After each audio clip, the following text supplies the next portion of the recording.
Hello বন্ধুরা, আপনারা কি জানেন ফাঁসি দেওয়ার সময় জাল্লাত আসামির কানে কানে কি বলে?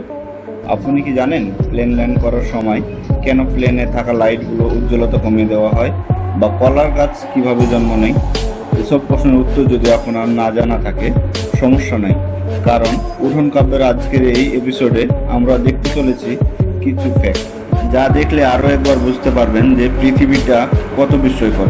তো স্বাগতম আপনাকে উঠোন কাব্যের আরও একটি নতুন এপিসোডে।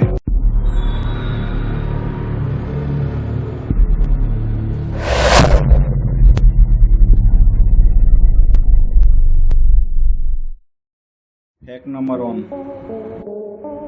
আপনারা যখন হাই তোলেন তখন লক্ষ্য করবেন যে আপনার সাথে সাথে যারা আছে তারাও হাই তুলতে আরম্ভ করবে। কিন্তু এর পিছনের কারণটা কি? হাই হলো অস্পর্শকাতর বিষয়। একজনের দেখা দেখি উঠতে থাকে, তো উঠে নাকি?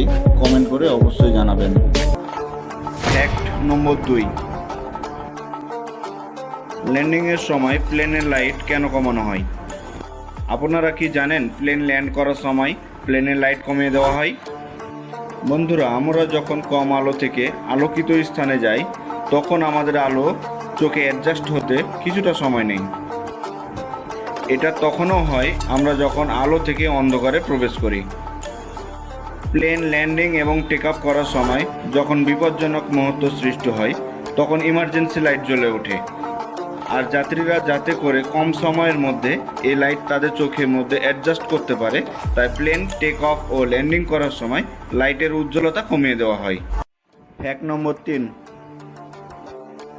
এটা আপনি অবশ্যই লক্ষ্য করেছেন, যখন আপনি ভয়ঙ্কর স্বপ্ন দেখেন যেখানে আপনি মরতে চলেছেন, কিন্তু আপনার মৃত্যুর ঠিক আগেই আপনার ঘুম ভেঙে যায়। কিন্তু এটা কেন হয়? বিজ্ঞান বলে, যেহেতু মৃত্যুর পর কি হয় আমরা কিছু জানি না, অর্থাৎ আমাদের মস্তিষ্ক জানে না, তাই আমাদের মস্তিষ্ক মৃত্যুর পরের সিনটা আমাদের দেখাতে পারে না, তাই তাৎক্ষণিক আমাদের ঘুম ভেঙে যায়।